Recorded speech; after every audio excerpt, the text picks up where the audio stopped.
I took a with posture with my kids on cleaning. They'd have chores they'd have to do every week. So my kids will tell stories about toothbrushes and grout around the toilet. And to varying degrees, it's been successful. Well, there's a story called Cinderella that was just like that. So, yeah.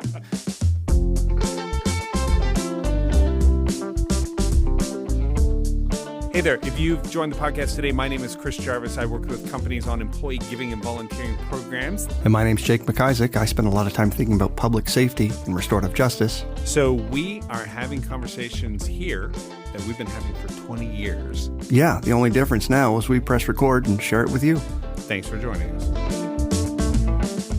This week, Jake tells a story about being hit by one of the biggest hurricanes Nova Scotia has ever experienced, being asked to go save his uncle's life, and what he learned about his own selfishness in the process. That's okay. So, trailer the music. Here we go. There's an open mic night.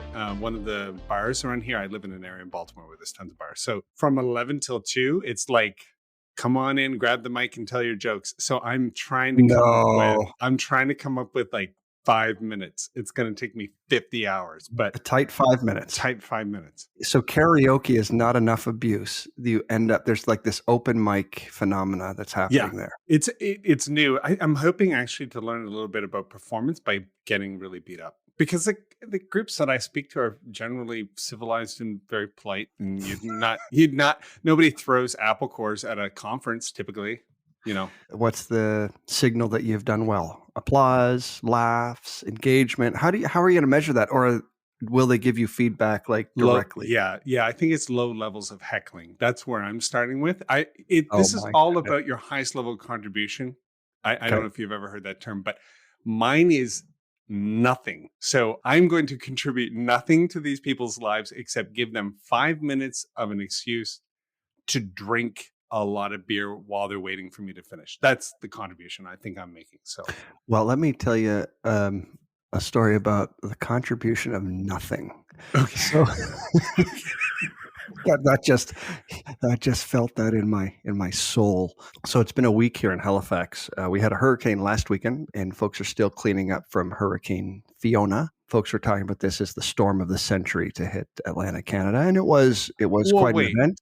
All the trees got knocked down in the last storm of the century. Oh wait, It was this century, the early 2000s, wasn't it? Which one was that? One. I mean, there was all the trees were knocked down. One huge park, Point Pleasant Park, basically treeless. And that was similar scale. Lots of trees, lots of damage, significant power outages. But what made me think of this was a phone call I got from my dad. So we're all out of power. I'm out of power. I'm sleeping in the office. Like I've got a cot set up. I had to work. I had to work on campus during the event. So that was fun. No, because nothing stops students from partying. Not even Hurricane Fiona. So anyway, I digress, but I'm sleeping on campus. I've got no power at home. That's okay. I could shower and sleep in my office. All that's working fine. And I get a call from my dad, who's out of power, but has a generator. And he says, listen, your uncle, I'd like you to go check on your uncle, please. I'm like, all right, well, he's kind of between my house and where I work. And, my dad dispatches me there to say, check on your uncle, and we can't reach him. How old is your uncle? Because I've never met him, I don't think. No, I don't think so. He'd be about 80. He's my dad's slightly older brother. Oh my God. And dad tells me that, he's kind of shut in with the power off. They can't reach him. So he's without communication, and then drops by the way, he's on oxygen and he can't leave the house, and without power, he will be without his oxygen supply. So we need you to go and check on him, please. Oh, all right. So I was like, oh, okay. That sounds like something I should I should do. So I go and find out that it's actually much worse than that. The nights have been cold. It gets down to about 6 to 8 degrees now, or mid 40s for you folks in the US. So it's cold, and he doesn't leave a chair. He's kind of confined to one room. Yeah. And he's without oxygen. He's sitting in the dark without a regular supply of oxygen and these dwindling batteries. So Gee we need whiz. this. Okay, this is the setup of a Yeah, disaster yeah. movie happening, right? S- Like, So it immediately has to, and fortunately that, he's got a great neighborhood, and a friend lives up the street. okay. So we start to build in this. Well, I'll check on him twice. I'll check on him in the morning and the evening. If you can check on him midday, I'll bring some battery packs. We'll try to survive this thing, and I will do runs throughout the day to pick up oxygen tanks and ferry them back and forth. So that's all going. It's exhausting, but we're Yeah. getting through it. Yeah. Getting through it. How Get a many call. days? 6. 6 days. Okay. 6 days. And my dad says about day 5, listen, I wonder if it's a bit intrusive. Like, I'm trying to think about what it would be like. And he's thinking about what it would be like for his brother to suddenly have these people coming and going multiple times a day. They're quite a proud family in that way that would Okay. like to be able to do it on their own. Yeah. And so this is this. And is he ambulatory? Like he just No, get up and no. no, Okay. So no. he's Restricted to a chair. okay. Cannot breathe Okay. without assistance. So this is what Dad says to me. Get a load of this. I wonder how it must feel for him to be receiving our help. And I said, our? Okay, Because I missed the point. I was like, wow, yeah, your dad's got some empathy. He's like, yeah, how should we no. be handling that? I was You like, got Dad, fixated on a different part. yeah. Well, you said this was a story about when you bring nothing to the table. And so what Rick brought to the table was, Oh, I will send my son.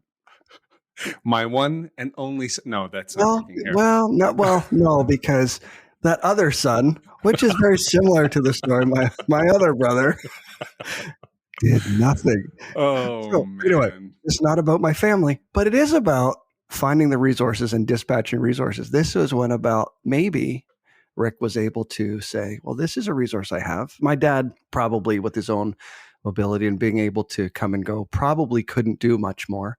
But Right, one thing he could do, and I don't have a relationship with my uncle like that, right. Is tap his network or that network. That was exactly what family. he did. Yeah, And it was a relational response to emergency and not a system one. right. That really started to make a difference. So it's kind of a funny thing, except it really bothered me when he said we, like our. Taking a little too much credit for the Yeah. but we have to ask because your dad's going to be listening to this. He'll be mad about 6 minutes ago. Okay. Yeah, yeah. So hold on, Dad. Here, we're coming back. Okay, Rick, where was your son's call to you to say, hey, what about your brother? Should I look in on him? Mhm. Because that didn't happen, right?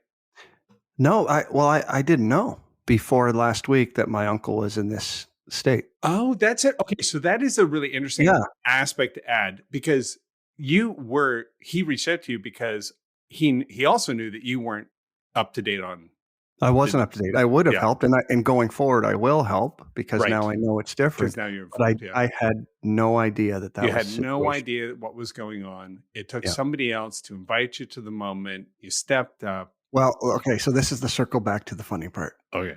So I have this power block that's going to keep his oxygen machine going overnight. Like a strip where you plug in. Yeah, it's a little bit more than that, the little, Okay. like, cell phone battery booster. This one Oh, okay. So should it's a last fancy one. Nice. somewhere between 16 and 18 hours. Or excuse Oh. me, yeah, 16 and 18 hours. So I bring this thing in. I've never used it, and I tell him, this will last you through the night. It's a fine. I've read the back of the box. I've read a couple reviews online. It should Good. be good. And Yeah. so what he says to me is, as I'm leaving, okay, I'm trusting your math on this one. And I'm like, oh yeah, no, you'll be fine. And then I got home and I was like, no. wait, did I do the math right? Oh no. Will this actually last all night or Oh, will no. this run out? Yeah. So it lasted 8 hours. Before I keep laughing in front of everybody. It was okay. Okay. But when I went in the morning, nobody passed. when I went in the morning, we had a conversation about my math skills Oh no, Jake. because, I didn't take into account all of the variables in this power drain situation, and it used a lot more than anyway, this is maybe a little bit more serious. Okay. It had an alarm though that started to count down. And Like so in a movie when a bomb's gonna yeah, go off? exactly. He Oh, knew no. that I didn't tell him that I was coming in the morning. He thought I might show up around noon. So here's what happened is he saw this alarm counting down and he had 4 hours of oxygen left and didn't think anyone was coming in time. And we had a conversation about that was really enlightening to me was I said, "Have you ever been within 4 hours of your life and you're watching it count down?" And I'm Oh like, my gosh. "Never." Like, Yeah, that would be anxiety terrifying. inducing, it was Yeah, terrifying. I felt so bad about not just the math, but about that whole experience that he had, and right, we had an awesome conversation after that about right, what matters actually made some really good connections coming out of that, but just in that moment and what he was learning, what he was thinking about, and the kinds of things that were occupying his mind in what he thought were could be the last 4 hours, right. and you're watching drop by second. So it was, man. It's been an eventful week. Gee whiz. That Yeah, is a but back to Rick doing nothing. that's a thing. Yeah, his highest level of contribution was you. And Maybe that's something. maybe that's something as long as you're not gonna count wrong and somebody Yeah, dies because of it. That's a and I wasn't being cavalier. I was doing my no, no, of best. course not. It was just a little mistake. Do you think you're gonna be more connected to him going forward, or is this just sort I of hope a so. step? Yeah. No, I hope so. It's, sadly for me, actually, throughout this, I met his son, my cousin, who I'd never met before. Yeah. So it's already building connections that I didn't have. Yeah. So That phrase, how you meet people at the highest level of contribution, and the idea came because there was a nonprofit that we were working with, and one of the members of in the leadership said, what our problem is? We attract a lot of people to the organization, and we treat them all the same. Oh, great. You're new. Do this, do this, do this. And some of those folks are coming in having started other nonprofits. They're on boards, they're multimillionaires. Not that wealth or power means that you are more valuable, but it may mean that in terms of your connections and what you can leverage and what you can leverage out of your own experience may in fact be different and probably is. And so the highest level of contribution became for us, how do we understand where people are in their journey of volunteering? So if we thought about this with your uncle, your highest level of contribution was just not to show up and get to know him, but sort of like a basic, what do you need? Right. yeah, absolutely. And now you're sort of stage two, which is, okay, I've had an experience where I understand what it would be like to be in his situation. And now you're kind of Mhm. thinking more broadly and like you said, connecting to a broader network even that he has. And I think I was kind of set like, after 6 days, if there's a rhythm that sets in, I'm kinda looking forward. Yeah. I'm getting up earlier on my way to work because I have to make an extra 2 stops. I have to stop and go through a Ah, drive-through that's to get him a interesting. Yeah. coffee, a different I Yeah. have to and so my life starts to adjust, and then I was sitting there, and the power came back on, and he was so happy. He would be warm, Yeah. things would come back, Yeah. and I was driving away going, "Well, I'm really happy the power's on, but have I lost my reason to go back?" I haven't I've been in touch since, Right. but I haven't gone back, Right. and so I'm going to do that this week, but and just to make sure that he knows that this wasn't just a sympathy or just for an emergency situation, that this is a relationship that I'm actually kind of interested in. I learned a lot about my dad's family and that side of the That family. is so crazy that at this age, you're 40, I'm 50. Yeah. No, you're a little over 40, I'm a little over 50. And 44. and I'll be 54. What's interesting to me, my dad passed a few years ago, and I am shocked at how much about him and his family I don't know. Did you ever become consciously aware of how much you didn't know Oh, about a this ton. part of your family? And did that make you ask questions about why? Why didn't you know? Or what would could you know? Yeah, no, I asked, I wanted to take advantage. I had this real sense that time was the commodity that I wouldn't get back, whether the power when, came back on, but also I'm sitting there with an old man who holds a piece of my family history. and stories that he could fill in the Yeah. gaps, stories that I heard my dad say. So I just asked those questions because Yeah. one of the things that I was doing while I was there is I wanted to not just come in a transactional way and say, well, here's your oxygen tanks. Let me set Uh-huh. this up. Here's the power bank. But to actually sit, because when I left, there's no TV. He had a battery operated radio that he could listen to sort of break it up. But he said, I'm just left here with my thoughts and my memories. And so when he told me that, I thought, well, I should tap into that then. Mhm. And so I would ask him questions in the morning and ask him to think about, do you remember when your family moved from Antigonish to Halifax and how old you were and what the conditions were that caused the move? Do you remember anything around that? Well, I had heard my dad's version and I Right. wanted to hear his. And Right. so when I came back that night, he would tell me and I learned different pieces. It was very cool. My head is a little blown here because of the parallel between, meeting people at the highest level of contribution. You go in, it's pretty low. You kind of have this experience. You sort of have this disorienting dilemma where you're aware of what you don't know, and now you're Hmm. able to see a value that this person has, and it goes beyond the initial situation. So when I think Right. about people who volunteer, we go to a homeless shelter and we're going because it's been organized and somebody asked me to go and I go. We tend to think of going to help those people with their problem with two pronouns. One is, I'm going over there and I'm going to help them with their problem. Two, I'm going to do this to them and to the problem or to the community. I want to make a difference, right? Hmm. And so this is sort of a two posture. I'll do it Hmm. to you and you'll be grateful. Or I'm not going to do it to you. I'm going to do it for you because you don't Hmm. have the ability.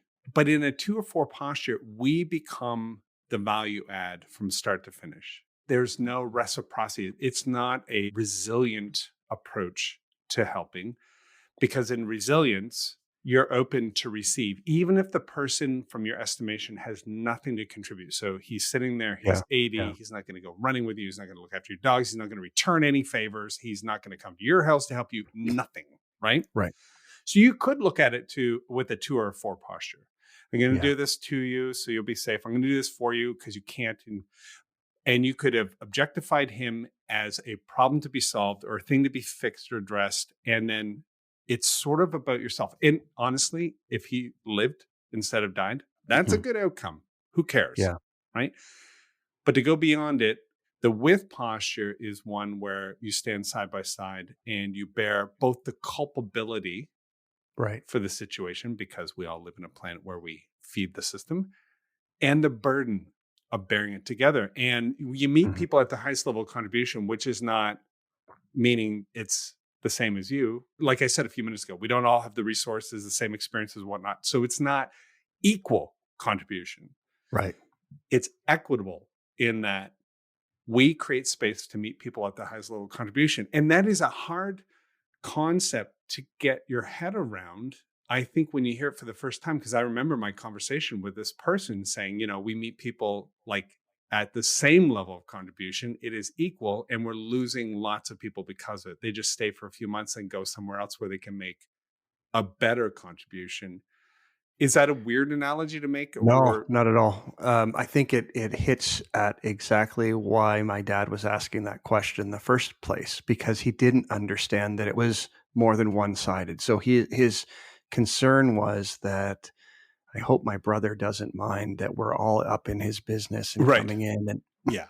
when Doing this really to him kind of thing. doing it too. And so what you're talking about in that to, with, for, or not is part of the International Institute for Restorative Practices social discipline window, and we can put that in the show notes. But what's interesting about that framework is it's built out on on an X and Y axis.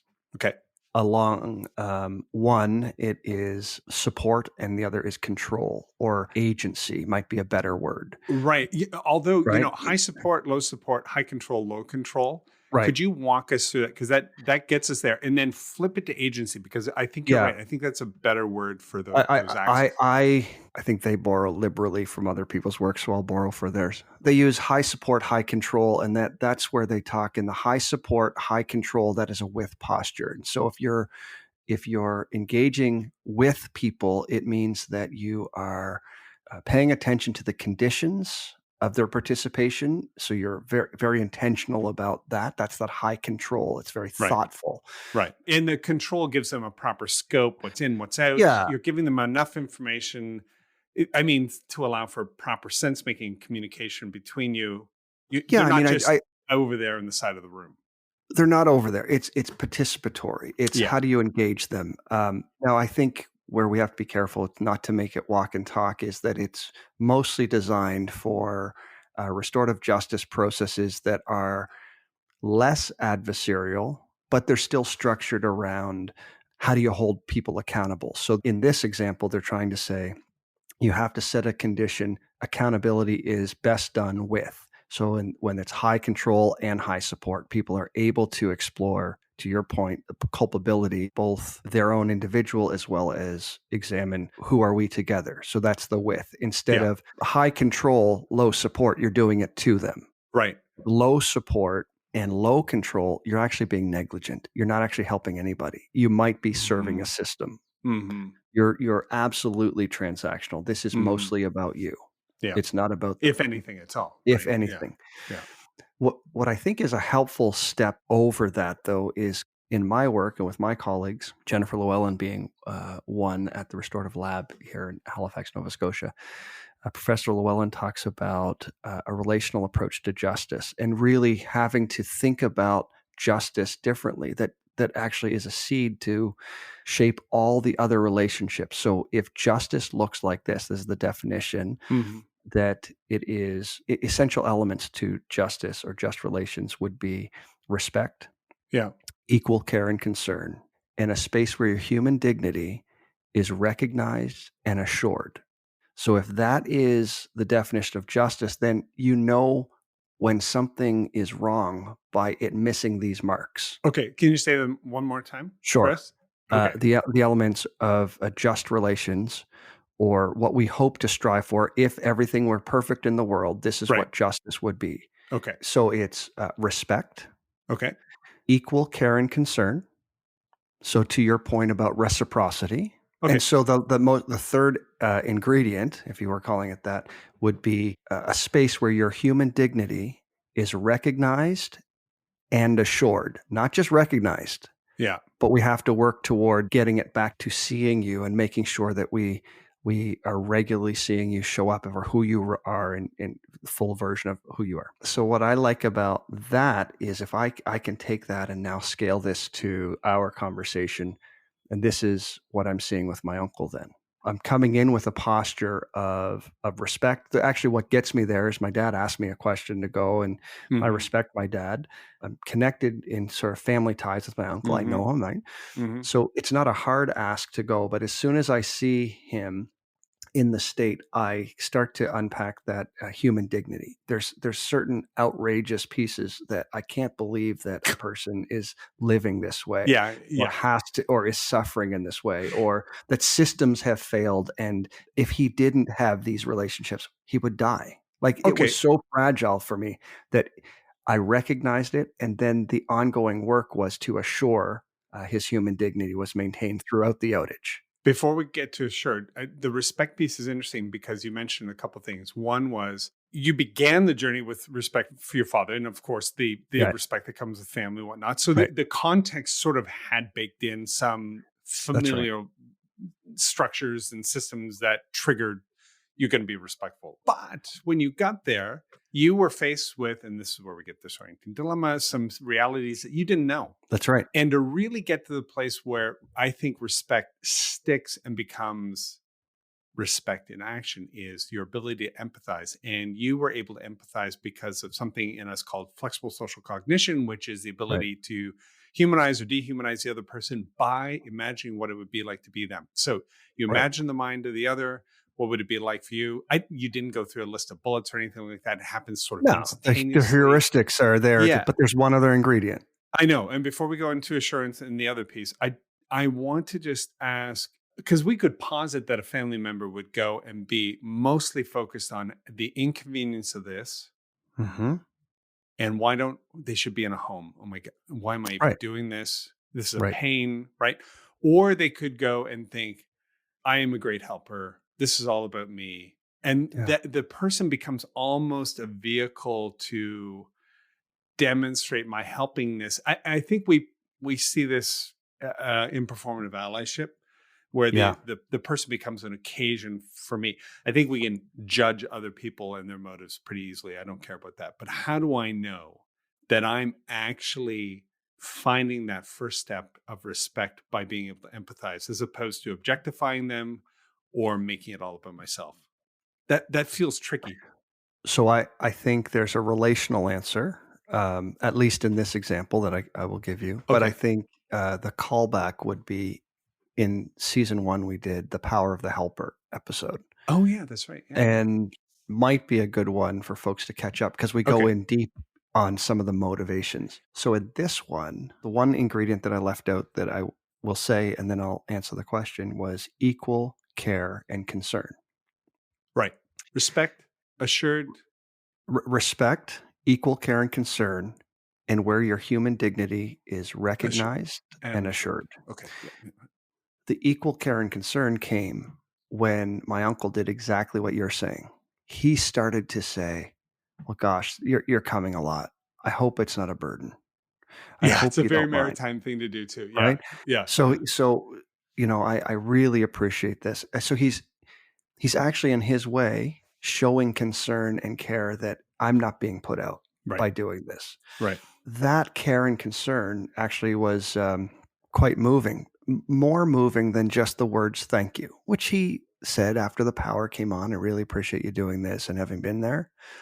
But throughout the 6 days, he was regularly checking in that I was doing okay, and that was in that relationship, that was where I could see I'm getting something too. I'm actually being cared for in his way by just asking that question. Your days are longer. I hope you're not late for work. Where he's showing interest and concern for me in the things that he's recognizing are different in my day now. And that I think seeds the relationship. So to your point, you go to the soup kitchen, you're going just to help out, or maybe you start to build connections and meet people, and then you start to care about each other, and then you care about the things that are hurting or helping the people that you care about. And I think that's sort of the space that I'm now in. I'm really interested in saying, well, gosh, I hope we can make a plan that his situation gets better so that he's not as vulnerable next time. Right. But really asking him to engage in that with lots of Okay. agency. That is interesting. That's a really good explanation of those three pieces. And when we meet people at their highest level of contribution, we use that phrase like, can we create space where people can show up like Jake in a moment like this? And can we meet him at his highest level of contribution as a volunteer helping others? And this journey Yeah. usually begins with a 2 or 4 mindset. Right. I think we bring a bit of a childhood mentality to it. Like parents help us by doing things to us, strap us into a seat, make us wear our seatbelts, make us do this. They do things to us. There's not a ton of agency when you're young. Mhm. They do things for, or the way I was raised, the way you were raised. I think I Mhm. have seen parents take a much more with posture at a young age. It's very cool, but they tend to be older parents, not young like me at 22, just trying to survive. Right. But I do know that I took a with posture with my kids on cleaning, and we all started when they Mhm. were about 8 or 9. They'd have chores they'd have to do every week, several days a week, because there's Mhm. no way I was going to clean the house for these folks, my Mhm. family, for the rest of their lives. So my kids will tell stories about toothbrushes and grout around Yeah. the toilet, and to varying degrees, it's been Yeah. successful. Well, there's a story called Cinderella that was just like that. Yeah. So, yeah. But in volunteering, creating space for people to be met at the highest level of contribution means that we don't expect much at the very beginning, but we create space where people can ask these kinds of questions and take a more respectful posture, begin to practice humanizing the other, which is a Yeah. weird thing to say, but our defaults are to dehumanize certain groups out of hand. Right. And there's crazy research around that from Dr. Lasana Harris. I'll put that in the notes as well. And then creating space where people can show up Right. with dignity and not only be told, we see you as a person and we respect that, but then allow them to play that out with Mhm. us. as a peer, not equal in terms of what everybody's bringing, but equitable in that we're creating space for everybody to bring something at their highest level contribution. And here's the trick. We use that phrase with volunteers all the time, but we mean it for the people that we're working with as well, or that we're interacting with. And we say working with because we're working with them, not the people we're helping or the people we're doing something for or to. And so that creates an interesting dynamic. And maybe we could explore that on our next call, is because you and I have not knowing all of these well thought out and interesting frameworks that we now know undergirded the early work. But I think we've got some interesting stories we could tell about people where we respected, we created the space where they could come and take a with posture, and then equal care and concern. Equal care and concern. People who get to show care and concern for each other. Right. Anyways, next week, can we talk a little bit about when the church that you and I were at got robbed after an oil spill?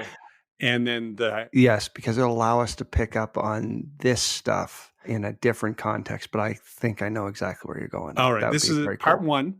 Interesting to start with your dad and your uncle and your own journey. And then we're going to reflect a little bit on these three principles and how we see them playing out when we meet everyone at their highest level contribution. Because everybody is weirdly a helper in this reciprocity, in this resilient approach to community investment. Yeah, I think that is it, the helper posture. So the only thing I would say in restorative work that we kind of do, to go back to your toothbrush and grout story, is in the work that we do, we talk about modeling and facilitating. Yeah. And so that with posture is deeply connected to the role that you're playing in that action. So as you're bringing people along, you're not just dispatching them to go check on your uncle. Now, I'm being a little bit mean to Rick, but in the story that you're saying is you're teaching folks how to do it, but not in an instructional way, but modeling it. And there's something to that when people get to sit alongside of you to make their own mistakes, when you make it safe to fail, when you're right there in sort of direct observation and can give coaching and say, now try this, watch this. There's a relational component to modeling and facilitating that allows people to learn. It's more aligned with good adult pedagogy and creating safe learning environments for people to say, this is a space where I can actually allow my brain to pick up something new, versus, God, there's a lot of pressure to get this right. Right. Right. And so I mean, I think to let yourself off the hook a little bit, it's a helpful posture that comes with the with. Yeah. And that's why I think I like transformative learning theory, because one of the foundational pieces are that teachers and students learn together differently. Right. And in an immersive or experiential learning process where both go in interested to learn from the other, the teaching experience can be transformative, as opposed to a transactional or communicative learning experience where I'm just telling you what you need and then you take it from here. But I don't actually learn anything. I'm just giving it to you, which is that old charitable model. I have, you need, I'll give it to you. But this reciprocity and both learning in an interesting way it sounds like such a simple switch, but when you're doing the work, it plays out quite a bit differently. And hopefully the story next week will give a good example of that. Okay. This has been fun. Right. Okay. I'll see you next week. Sounds good, buddy. Bye.